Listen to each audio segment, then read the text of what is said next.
Mercredi et là, Mouna Binonio Sabaibozi Bakuya Kolanda, magazine d'actualité et d'information. En général, BNB ou Etikaka Moko na ville province Kinshasa. Gaï Michel Benam Menazana Réa plaisir de représenter Bino numéro Yassika na Tombele Bino Bolandi Malam. Tofon la basa on a biso kuna na présidence et président de la République démocratique du Congo. Ayambaki Bongo, ancien ministre britannique, P. Asololaki, na secrétaire ya États-Unis Tolanda. Na cabinet de travail na ye kuna na palais de la nation, mokolo ya lobby mardi 20 juillet 2021. Des président de la République Félix Antoine Tshisekedi Tshilombo azalaki na échange na ancien premier ministre britannique Monsieur Tony Blair oyo azalaki accompagné na ba membre ya fondation oyo ezo porté kombo na ye. Boyebaki l'ancien premier ministre britannique asaluaki détermination ya chef de l'État pour na amélioration ya condition ya ba congolais pe alobi aza prêt pour na ko soutenir vision ya président Félix Tshisekedi pour na bien-être ya ba congolais. C'est une très bonne réunion avec le président. Nous avons discuté la situation ici et dans le monde et c'est très bien passé.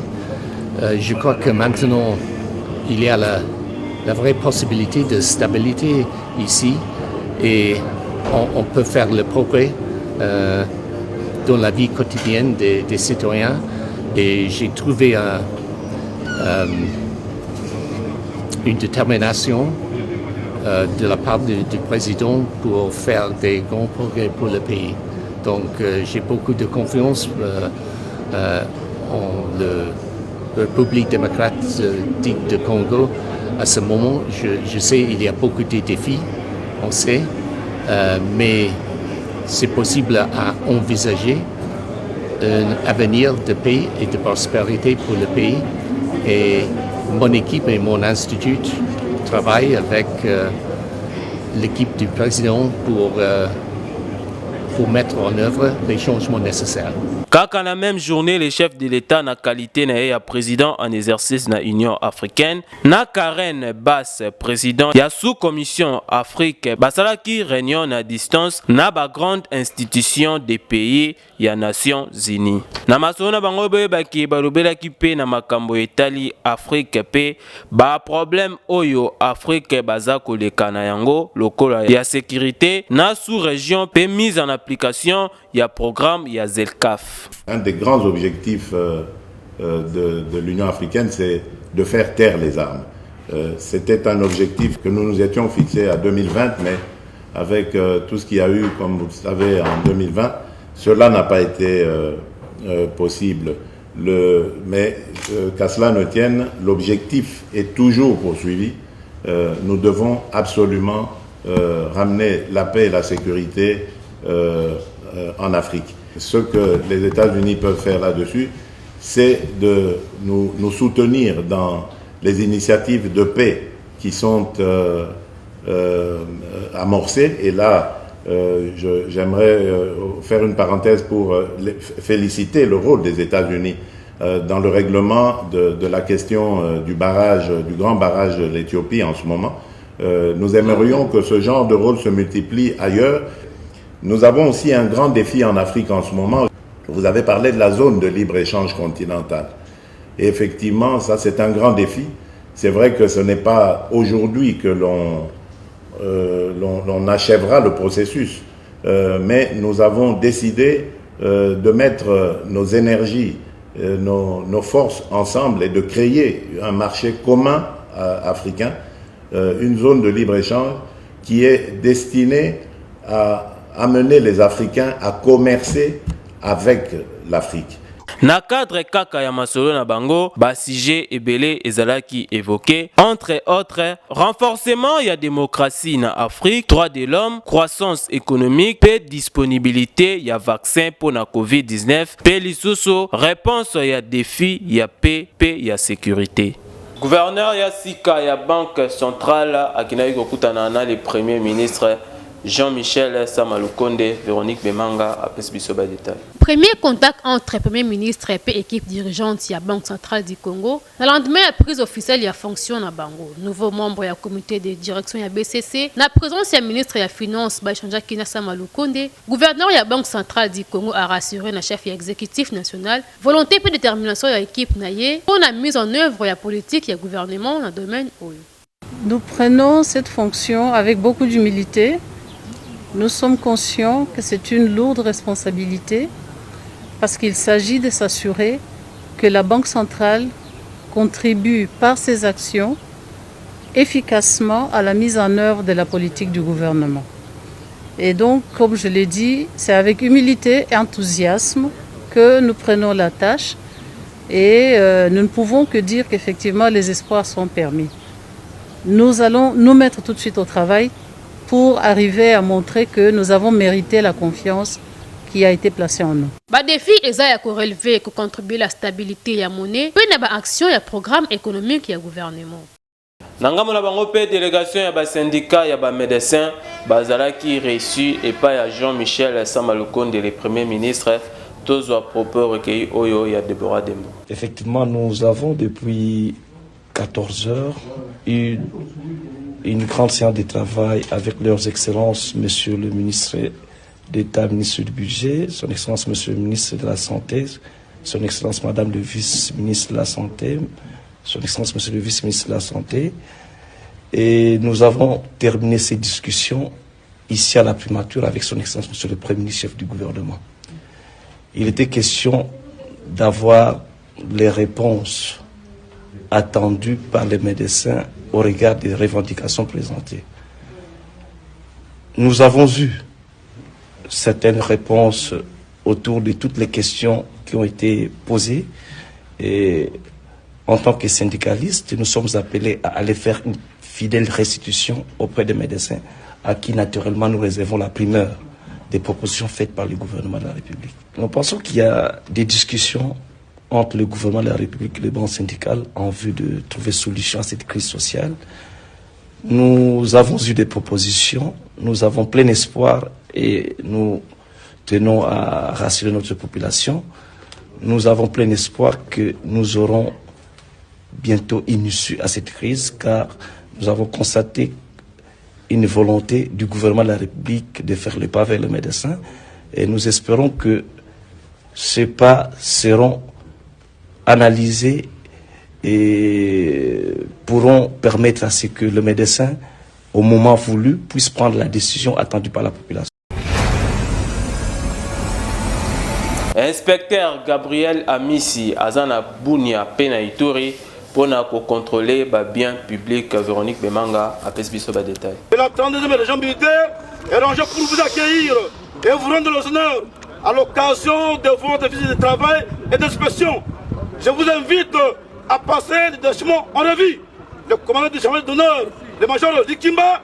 Inspecteur général des forces armées de la République démocratique du Congo, le général d'armée Amissi Gabriel, na tête il y a très forte délégation composée d'experts en matière de finances, puis inspecteur militaire de la forces armées de la République démocratique du Congo, à Komaki na Bunya Mokolo dimanche 18 juillet 2021 na mission de service. Na contrôle na utilisation de fonds publics au été à disposition de la forces armées de RDC, inspecteur général de la forces armées de RDC a eu instruction, il y a haute autorité et ministère de la défense nationale puis anciens combattants il y a procédé dans le contrôle il y a fonds publics mis à la disposition il y a forces armées a débuté qui opération où il y a des contrôles dans organes centraux à Kinshasa après étape à Kinshasa et cause à la tour il y a deux provinces en état de siège province à Ituri et puis province à Nord Kivu na bunya chef lieu ya province ya Ituri oyo akoma ki dimanche 18 juillet abanda ki na contrôle mokolo ya lundi 19 juillet 2021 na gouvernorat oyo atie ba responsable nyonso ya finance pe ba service na bango disposition ya inspectorat général pour na commettre fin. Nous devons contrôler, on ne peut pas laisser l'argent de l'État, les fonds publics comme ça. Inspectorat des forces armées doit venir suivre les biens, les fonds que le gouvernement met à la disposition des deux gouverneurs qui sont en état de siège. Et là, on avait commencé à Kinshasa dans des organes centraux, donc c'est là où l'argent sort. Nous sommes venus dire au monsieur le gouverneur, et lui-même, il vient de démettre tous ses services financiers à la disposition de la délégation.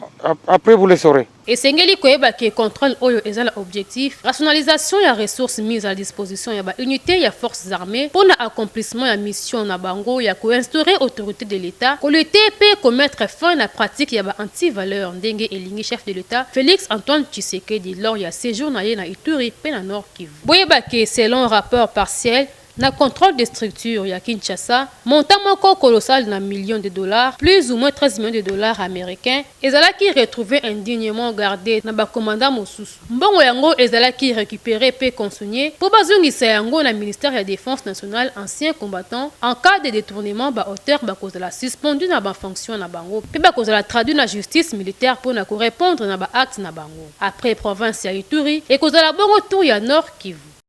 Jackie Ndala azabongo condamné à 2 ans de prison. Tous les détails na élément. Na soirée ya mardi 20 juillet 2021, le tribunal de paix à Kinkole est condamné Jackie Ndala à 24 mois de prison ferme. Peine à paiement, il y a somme de 500 000 francs d'amende. Na arrestation immédiate pour la incitation à la désobéissance civile. Coordonnateur national de la jeunesse d'ensemble pour la République, Azalaki jugé na fragrance paix ministère public, a sengaki 30 mois à servitude pénale. Ba avocat naye, ba promettre qu'on faire appel na décision au Yuboeba que Jackie Ndala, Azalaki arrêté dimanche 18 juillet na domicile naye, pe Azalaki transféré na agence nationale des renseignements ANER na Mokoussé na parquet Mokolo ya lundi 19 juillet 2021. Na communiqué mon corps publié le même dimanche na Kinshasa, Parti Ensemble pour la République a qualifié qui prise d'enlèvement Oyo na arrestation arbitraire. Dieudonné Bolingue, secrétaire général Oyo, a signé qui communiqué Oyo a sengaki libération sans condition et coordonnateur national ya jeunesse ya parti naye. Tout en soulignant que il y a qui cause la malamu comme Jackie Ndala devant justice en cas de reproche qu'il y a qu'on enlevé. Na part naye P association congolaise pour l'accès à la justice à Kaj na Mokoussé et dénoncer violation ya article 17 de la Constitution concernant détention naye na ANER avant ya ko exiger transfert naye na parquet topé na libération naye. Nangam na bango pe bandeko ya parlement debout bango bazanga jamais actualité lelo balobela kinini toza bango na micro ya Glody Dielouvois. Makambu ya Jackie Ndala eza conflit te ndenge ndeko journaliste lobby eza pe problème ya ensemble na IDPS te. Noel Chani aza muta IDPS et comme soki obundeli mabele na yo muta IDPS. Bon, bien lokola IDPS et comme référence. Ezate que lelo po IDPS où président Félix a eu pouvoir net ou annexer papier on a na kata constitution. Non. Et ça là qui déjà yesoka sali outrage. Ba service oyo eko kanga mutu asali mabe ya bongo et kangi eza problème à IDPS.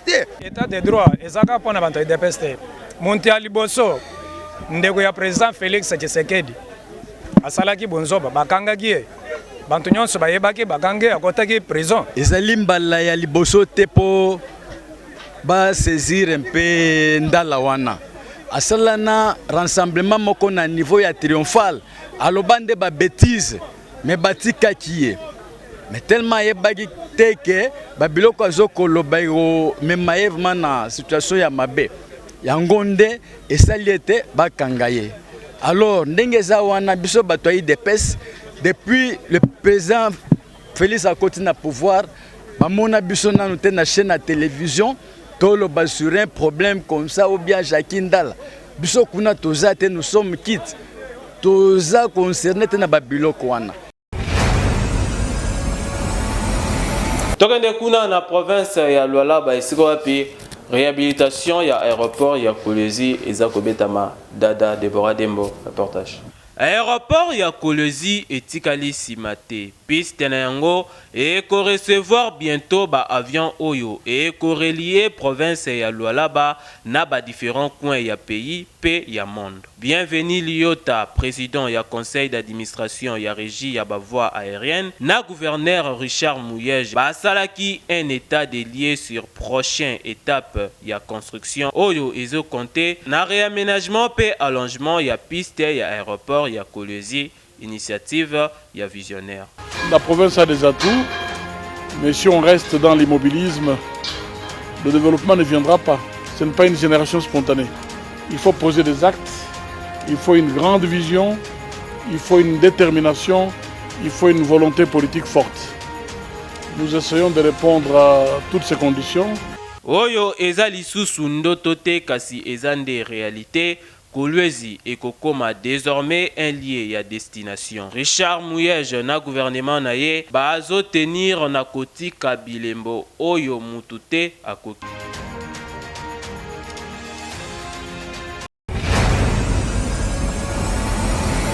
Commissariat urbain ya Mbata na commune ya Njili ba présenter ba incivique oyo bazo nyoko la population ya commune ya Njili. Glodis Yelouvoa pe Christian Bindamau bazalaki wana. Ndenge bozomona bana oyo boye baza bana mabe makasi ba incivique oyo bango nde banyokolaka population ya commune ya Njili. Mosusu bauti na quartier 3, groupe mosusu ya bakuluna baza bana ya quartier 11. Na micro ya BNB boyoka communication. Patrouille ya lelo bazui bango na 13 omi balo. Et puis bazanga pe bilembo te ozomona zanga maboko yango. Na ebite so bozo zongo na bilili. Oyo ndenge moko talaka chevelure na ye. Oyo récidiviste. A plusieurs reprises bazo kangaye kaka babitumba bakuluna ya zanga kate. Mais longi loko mwana malamu. Conseil ezate ba vague zo continuer. To c'est la vague bako yawana ko embarquer bango nyonso bakende. Pona ko salisa pe kaka mboka, pona musala pe ya mboka. Awa bokwei na maboko ya la police ya Mbata oyo ekumba maka epa ya Major Remy Kanza mal à l'aise les navigateurs ebende boye bake bozande ba candidat ya 7e vague kokende kuna na kanya makasese bao botikali bozwa mayele pokop oyo ya mabe makasi ezofuta na yango te. Bebake ancien joueur ya Léopard Tubilando Albert atika kibiso mikolo etukoleka kasi ba obsèque na ye elekana kindenge nini Neskens Mabanza reportage. Ezalaki na morgue ya hôpital du cinquantenaire nde levé du corps pe cérémonie funéraire ya ancien joueur ya Léopard pe champion d'Afrique et mondialiste na 1974 Albert Tubilando alias Grand Niaou et Salimaki. Disparition ya grand gardien congolais et Sali Passi na monde sportif pe na famille na ye biologique. Et je dirais à tes petits-fils qu'il bébé formidable tu étais. Adieu papa et merci. Cérémonie yango ezalaki na émotion makasi baninga na ye ya lisano bazalaki wana pe basalaki ba témoignage. Oyebaki Albert Tubilando azalaki ancien gardien ya Vita Club azwa coupe ya Ligue des champions d'Afrique CAF na 1973. Ba souvenir elekaki ebele na ba collègue na ye ya club pe ya sélection nationale. Tubilando azalaki moninga pe azalaki leki. Tubilandu aye kokuta biso na 20 club auti na Racing Club ya Matete. Pe tango na monake la première fois ezalaka le samedi 22 juin 1974 na Allemagne na Gelsenkirchen. Sima ya ba témoignage de lekaki na dépôt ya ba gerbe de fleurs et après levé du corps tokendaki na nécropole entre terre et ciel. Wapi esika inhumation et salemaki. Lokola soldat oyo alongi etumba Albert Tubilando tosengi na gouvernement bayeba ko reconnaître ba ancienne gloire tango baza na bomoi.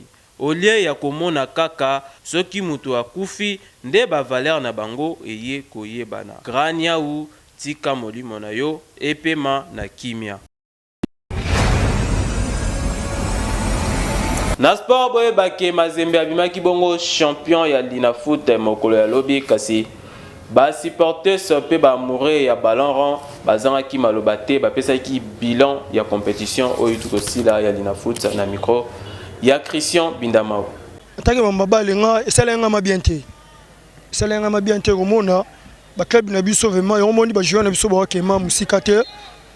Pona omona joueur a foxé te abigara match wana tozonso pona tata to pola. Pour la tosala nil to gagner to zora 3 points na bureau. Bon moi conseil na repesa ba continuer biso o ba kadie biso pona musala ngwe mamba bale ba meka ko soigner vraiment na mambetali total ata match ya mindele ata total ba championnat d'Espagne jamais to mona Barça to Real azo point na bureau sera poli sera sali nil sera gagner azo 3 points na ye et ça la peut bien pour na football na biso ba congolais et qui ne peut moins musika bila ina foot na biso esepelisi mokili te sepelisi ata mokili te na nde tobandi bilana nani bilana biso na foot na Congo eza na pasi mpona makambo ya foot à partir ya Costa Omari na nde basisi match lobi na Katanga Mazembe azwi trophée wana biso tozomérita yango te biso bacongolais tosepeli nango te ata même bajoueur mosusu ya Mazembe basepelaki te tozosenga na ministre ya sport oyo esika ameka quand même kobongisa makambo Costa Omari atie na kati na biso tosepeli nango ata moke te ata mukete soki Mazembe apoleti na songolo do Mazembe omona ake azwi 3 points na bureau so bazwi Mazembe 3 points na bureau so neti bafundi Mazembe bato wana basani do bazwa bapo wana te mais lorsque esalanga pasi neti ma Dauphin Noir a gagné 2-0 tant a gagné 2-0 Mazembe azonima akoma lete akekofunda Dauphin Noir pona azwa point wana oyo agandaki po Dauphin Noir azalaki na nion Mazembe azama champion eloko na sepeli na opesa donc merci na